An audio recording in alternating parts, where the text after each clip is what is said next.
Clip number 465۔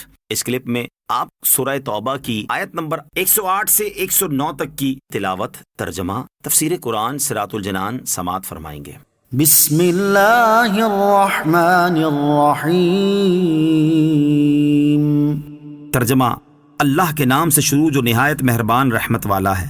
لا تقم فیہ ابدا لمسجد اسس علی التقوى من اول یوم احق ان تقوم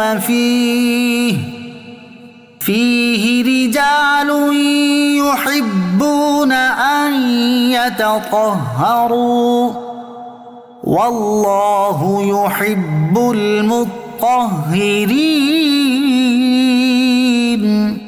ترجمہ، اے حبیب آپ اس مسجد میں کبھی کھڑے نہ ہوں، بے شک وہ مسجد جس کی بنیاد پہلے دن سے پرہیزگاری پر رکھی گئی ہے وہ اس کی حقدار ہے کہ تم اس میں کھڑے ہو۔ اس میں وہ لوگ ہیں جو خوب پاک ہونا پسند کرتے ہیں اور اللہ خوب پاک ہونے والوں سے محبت فرماتا ہے۔ لا تقم فیہ ابدا، اے حبیب آپ اس مسجد میں کبھی کھڑے نہ ہوں۔ اس آیت میں تاجدار رسالت صلی اللہ تعالی علیہ وآلہ وسلم کو مسجد درار میں نماز پڑھنے کی ممانعت فرمائی گئی۔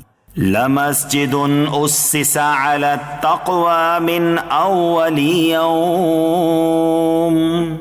بے شک وہ مسجد جس کی بنیاد پہلے دن سے پرہیزگاری پر رکھی گئی ہے۔ اس سے مراد مسجد قباء ہے جس کی بنیاد رسول کریم علیہ الصلوۃ والسلام نے رکھی، اور جب تک حضور پرنور علیہ الصلوۃ والسلام نے قباء میں قیام فرمایا اس میں نماز پڑھی۔ مفسرین کا ایک قول یہ بھی ہے کہ اس سے مسجد مدینہ مراد ہے۔ یاد رہے کہ دونوں مسجدوں کے بارے میں حدیثیں مذکور ہیں اور ان دونوں باتوں میں کوئی تعارض نہیں، کیونکہ آیت کا مسجد قباء کے حق میں نازل ہونا اس بات کو مستلزم نہیں ہے کہ مسجد مدینہ میں یہ اوصاف نہ ہوں۔ احادیث میں مسجد نبوی اور مسجد قباء کے کثیر فضائل مذکور ہیں، ان میں سے چند فضائل سماعت کیجیے۔ مسجد نبوی کے 3 فضائل، یہاں آیت کی مناسبت سے مسجد نبوی کے 3 فضائل سماعت کیجیے۔ نمبر 1، بخاری شریف کی حدیث ہے، حضرت ابو ہریرہ رضی اللہ تعالیٰ عنہ سے روایت ہے، تاجدار رسالت صلی اللہ تعالی علیہ وآلہ وسلم نے ارشاد فرمایا، میرے گھر اور میرے ممبر کے درمیان کی جگہ جنت کے باغوں میں سے ایک باغ ہے اور میرا ممبر میرے حوض پر ہے۔ نمبر 2، ابن ماجہ کی حدیث ہے، حضرت انس رضی اللہ تعالیٰ عنہ سے روایت ہے، حضور پرنور علیہ الصلوۃ والسلام نے ارشاد فرمایا، کسی شخص کا اپنے گھر میں نماز پڑھنا 1 نماز کا ثواب ہے، اور اس کا محلے کی مسجد میں نماز پڑھنا 25 نمازوں کا ثواب ہے، اور اس کا جامع مسجد میں نماز پڑھنا 500 نمازوں کا ثواب ہے، اور اس کا مسجد اقصی میں نماز پڑھنا 50,000 نمازوں کا ثواب ہے، اور اس کا میری مسجد میں نماز پڑھنا 50,000 نمازوں کا ثواب ہے، اور اس کا مسجد حرام میں نماز پڑھنا 1,00,000 نمازوں کا ثواب ہے۔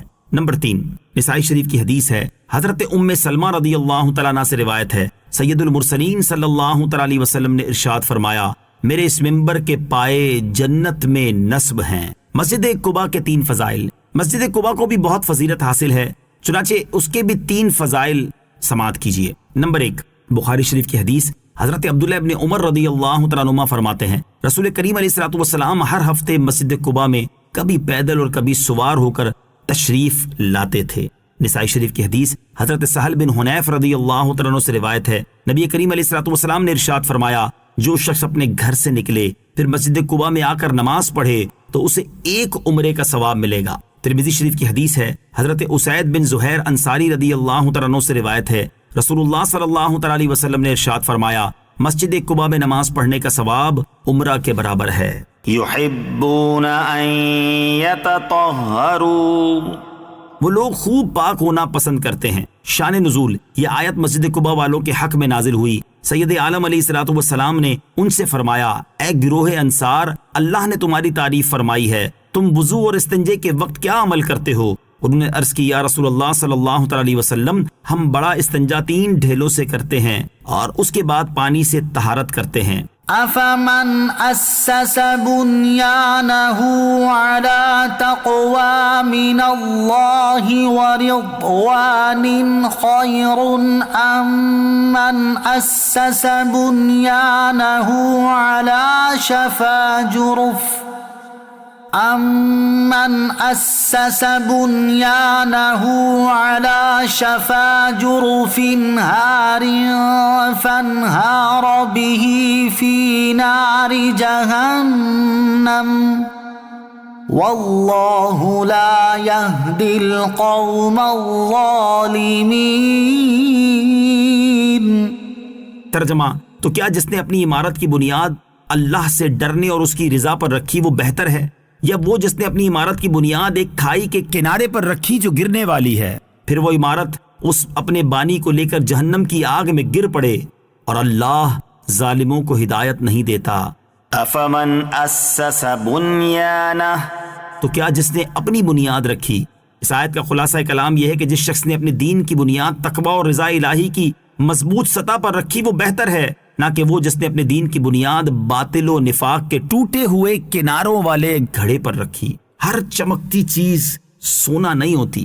سبحان اللہ عز و جل، کیسی پیاری تشبیہ ہے۔ مقصد یہ ہے کہ مسجد درار اور منافقین کے سارے اعمال اس عمارت کی طرح ہیں جو دریا کے نیچے سے کاٹی یا گلی ہوئی زمین پر بنا دی جائے اور پھر وہ زمین مع اس عمارت کے دریا میں گر جائے۔ ایسے ہی منافقین کی مسجدیں ہیں کہ ان کی مسجد بھی دوزخ میں ہے اور وہ خود بھی۔ اس سے معلوم ہوا کہ ہر ایک کی میٹھی باتوں اور ظاہری نیکیوں کو دیکھ کر اس کے نیک ہونے کا یقین نہ کر لینا چاہیے۔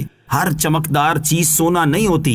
یہ آیت مبارکہ اس بات کی طرف بھی رہنمائی کرتی ہے کہ مسجدوں کی بنیاد تقوی اور رضا الہی پر ہونی چاہیے، لہٰذا صرف اپنی برادری کا علم بلند کرنے کے لیے یا اس طرح کی کوئی دوسری فخریہ چیز کے لیے مسجدیں نہیں ہونی چاہیے۔ ہاں، ان کی نیک نامی اور مسلمانوں کی ان کے لیے دعائیں مطلوب ہوں تو درست ہے۔ اس طرح مختلف ناموں پر مسجدوں کے نام رکھنے کا معاملہ ہے کہ اگر اس سے ریاکاری اور فخر و تکبر کا اظہار مقصود ہے تو حرام ہے، اور اگر یہ مقصود ہے کہ اس سے لوگوں کو مسجدیں بنانے کی ترغیب ملے یا جو اس کا نام پڑھے وہ اس کے لیے دعائے خیر کرے تو یہ جائز ہے۔ اعلیٰ حضرت امام احمد رضا خان رحمۃ اللہ تعالی علیہ سے نام لکھنے کے معاملے میں سوال ہوا تو آپ نے فرمایا، ریا کو حرام مگر بلا وجہ شرعی مسلمان پر قصد ریا کی بدگمانی بھی حرام، اور بنظر دعا ہے تو حرج نہیں۔